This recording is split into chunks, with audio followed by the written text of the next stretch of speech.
오늘 우리에게 주시는 하나님의 말씀은 민수기 5장 11절에서 31절까지 말씀입니다. 11절 여호와께서 모세에게 말씀하여 이르시되 이스라엘 자손에게 말하여 그들에게 이르라.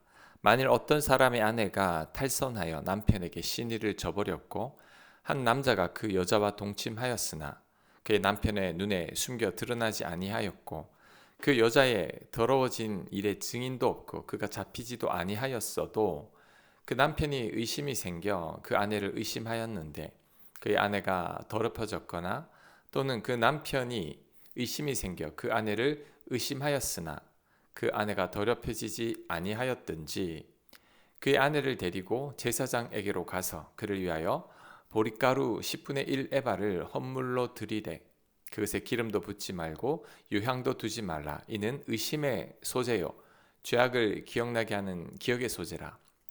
제사장은 그 여인을 가까이 오게 하여 여호와 앞에 세우고 토기에 거룩한 물을 담고 성막 바닥에 티끌을 차여 물에 넣고 여인을 여호와 앞에 세우고 그의 머리를 풀게 하고 기억나게 하는 소재물 곧 의심의 소재물을 그의 두 손에 두고 제사장은 저주가 되게 할 쓴물을 자기 손에 들고 여인에게 맹세하게 하여 그에게 이르기를 네가 네 남편을 두고 탈선하여 다른 남자와 동침하여 더럽힌 일이 없으면 저주가 되게 하는 이 쓴물의 해독을 면하리라. 그러나 네가 네 남편을 두고 탈선하여 몸을 더럽혀서 네 남편 아닌 사람과 동침하였으면 제사장이 그 여인에게 저주의 맹세를 하게 하고 그 여인에게 말할지니라. 여호와께서 내 넓적다리가 마르고 내 배가 부어서 네가 네 백성 중에 저주거리 맹세거리가 되게 하실지라. 이 저주가 되게 하는 이 물이 네 창자에 들어가서 내 배를 붓게 하고 내 넓적다리를 마르게 하리라 할 것이요 여인은 아멘 아멘 할지니라. 제사장이 저주의 말을 두루마리에 써서 그 글자를 그 쓴 물에 빨아넣고 여인에게 그 저주가 되게 하는 쓴물을 마시게 할지니 그 저주가 되게 하는 물이 그의 속에 들어가서 쓰리라. 제사장이 먼저 그 여인의 손에서 의심의 소재물을 취하여 그 소재물을 여호와 앞에 흔들고 제단으로 가지고 가서 제사장은 그 소재물 중에서 한 움큼을 취하여 그 여자에게 기억나게 하는 소재물로 제단 위에 불사르고 그 후에 여인에게 그 물을 마시게 할지라. 그 물을 마시게 한 후에 만일 여인이 몸을 더럽혀서 그 남편에게 범죄하였으면 그 저주가 되게 하는 물이 그의 속에 들어가서 쓰게 되어 그의 배가 부으며 그의 넓적다리가 마르리니 그 여인이 그 백성 중에서 저주거리가 될 것이니라. 그러나 여인이 더럽힌 일이 없고 정결하면 해를 받지 않고 임신하리라. 이는 의심의 법이니 아내가 그의 남편을 두고 탈선하여 더럽힌 때나 또는 그 남편이 의심이 생겨서 자기의 아내를 의심할 때에 여인을 여호와 앞에 두고 제사장이 이 법대로 행할 것이라. 남편은 무지할 것이요 여인은 죄가 있으면 당하리라. 아멘. 오늘 본문은 남편이 아내의 불륜을 의심할 때 따르는 절차입니다. 남편은 아내를 제사장에게 데리고 가서 의심의 소재를 만들어서 제사를 드립니다. 소재는 곡식의 가루로 드리는 제사인데 의심의 소재는 보릿가루와 성전의 물과 성전 바닥의 흙으로 만듭니다. 의심받는 아내는 저주의 글을 쓴 두루마리를 빨아서 넣은 물을 마시고 자신의 결백을 맹세하게 합니다. 그 후 소재를 드리는데 가늠한 여인이라면 배가 붓고 넓적 다리가 말라서 백성들의 저주를 받게 됩니다. 결백한 여인은 아무런 일도 일어나지 않으며 임신의 축복을 받게 된다는 것입니다. 하나님께서 이런 율법을 만드신 이유가 뭘까요?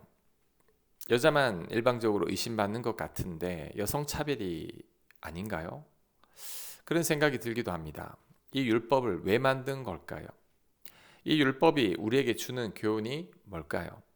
첫째, 이 율법은 여성을 보호하기 위한 율법입니다. 당시는 남성 우월 사회였습니다. 여성이 전혀 보호받지 못하는 사회였습니다.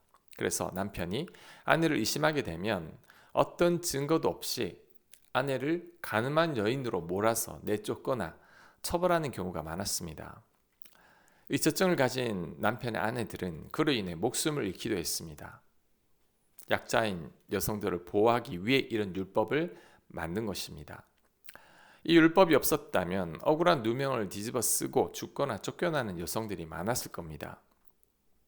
특히 소재물의 재료가 값싼 보리가루 일부와 물과 흙입니다. 가난한 자들도 쉽게 구할 수 있는 재료들이죠. 즉, 가난한 여성들도 쉽게 자신의 결백을 주장할 수 있도록 배려한 것입니다. 소재를 들 형편이 못되어 피해를 보는 여성들이 없게 한 거죠. 이 율법은 약자인 아내를 보호하는 율법입니다. 그리고 부정한 일을 저지른 여인이었다면 아마도 제사장 앞으로 나갈 수 없었을 겁니다. 저주를 쓴 그를 마실 때 결백한 여성이라면 당당하게 마실 것이지만 부정한 짓을 저지른 여인은 두려움에 그 물을 못 마실 겁니다.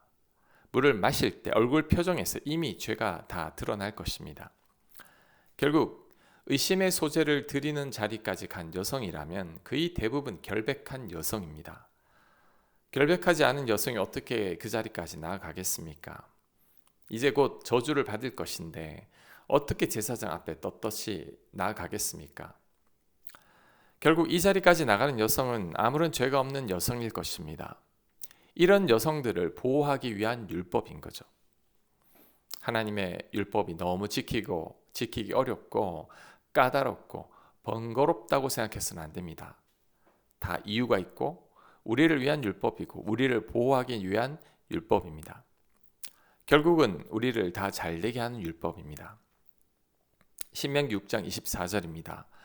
여호와께서 우리에게 명령하신 대로 이 모든 율례를 지키라 하셨으니 이는 우리가 항상 복을 누리며 생존하게 하기 위하심이라. 하나님의 계명은 결국 우리를 복되게 하는 것입니다. 그러니 우리들은 하나님의 말씀에 잘 순종하기만 하면 됩니다. 이해가 가지 않아도 그냥 순종하면 됩니다. 그럴 때 가장 복된 삶을 살게 될 것입니다. 자, 둘째, 의심과 오해는 풀어야 합니다. 만약에 이런 율법이 없었다면 남편은 계속해서 아내를 의심하고 오해했을 것입니다. 이렇게 되면 정상적인 부부관계를 유지할 수 없습니다. 아내를 의심하는 남편과 어떻게 아내가 한 집에서 살아갈 수 있겠습니까? 이런 가정은 결국 불화로 인해 깨지는 가정이 될 것입니다. 하지만 의심의 소재로 인해 아내를 향한 남편의 의심과 오해를 해소하게 되는 거죠. 아내도 자신의 결백함을 증명함으로 남편 앞에 당당해질 수 있습니다. 그래서 화목한 부부관계를 유지할 수 있게 되는 거죠. 부부지간에 의심과 오해가 있으면 안 됩니다. 서로가 서로를 믿지 못하면 절대 하나가 될 수 없고 행복한 결혼 생활을 유지할 수 없습니다. 의심과 오해는 반드시 풀어야 합니다. 깊은 대화로 해결해야 합니다. 그래야 더 많은 불신과 오해가 쌓이지 않게 됩니다. 안 그러면 의심과 오해가 점점 더 커져서 나중에는 부부 관계가 깨질 수 있습니다. 부부는 사랑으로 살아가지만 더 중요한 것은 서로에 대한 믿음입니다. 사랑이 없어도 의리와 정으로 살아가는 부부는 많지만 서로를 믿지 못하면 더 이상 부부 관계를 유지할 수 없습니다. 그래서 의심과 오해는 반드시 해결해야 합니다. 사람들과의 관계도 마찬가지입니다. 오해는 빨리 풀어야 합니다. 안 그러면 더 큰 오해가 쌓이고 그로 인해 후에는 관계를 회복할 수 없을 지경에까지 도달하게 됩니다. 그렇게 되면 너무 늦어버린 거죠. 의심과 오해는 반드시 풀어야 합니다. 그것이 하나님의 뜻입니다. 자, 세 번째 주는 교훈은 하나님께 다 맡겨야 한다는 것입니다. 부정한 여인인지 아닌지를 인간의 힘으로 해결하는 것이 아니라 하나님께 맡김으로 해결하고 있죠. 하나님께서 합당한 판결을 해달라는 겁니다. 여성의 허벅지가 마르고 배가 붓는 것은 인간의 힘으로 되는 처벌이 아닙니다. 하나님만이 하실 수 있는 처벌이죠. 이런 과정을 보면서 사람들은 하나님을 경외하게 될 겁니다. 함부로 부정한 일을 저지를 수 없는 거죠. 하나님께 맡기지 않고 인간의 힘으로 해결하려고 하다 보면 많은 부작용이 생길 수 있습니다. 부정한 여인이라는 증거가 없는 여성의 결백을 인간들이 어떻게 증명할 수 있겠습니까? 그로 인해 다른 부작용들이 발생할 뿐입니다. 인간의 힘으로는 안 되는 것들이 있죠. 그것을 억지로 해결하려고 하다 보면 더 나쁜 결과를 초래할 수 있습니다. 그럴 때는 하나님께 맡겨야 합니다. 기도의 자리로 나가야 합니다. 하나님께서 해결하시도록 온전히 맡길 수 있는 믿음이 필요합니다. 그럴 때 하나님께서 해결하실 것입니다. 하나님은 우리를 돕기 원하십니다. 우리가 억울한 일을 당하거나 누명 쓰는 것을 원치 않으십니다. 우리가 잘 되길 원하시는 분이 하나님이시죠. 그러니 우리들은 하나님께 온전히 맡기기만 하면 됩니다. 그럴 때 하나님께서 가장 합당한 길을 열어 가실 것입니다. 아멘. 하나님, 약자들을 보호하기 위한 하나님의 율법을 이해하게 하여 주옵소서. 우리에게 의심과 오해가 없도록 하나님 또한 은혜를 베풀어 주시옵소서. 우리 인간의 힘으로 안 되는 것 하나님께 온전히 맡기오니 하나님께 해결하여 주시옵소서. 예수님 이름으로 기도합니다. 아멘.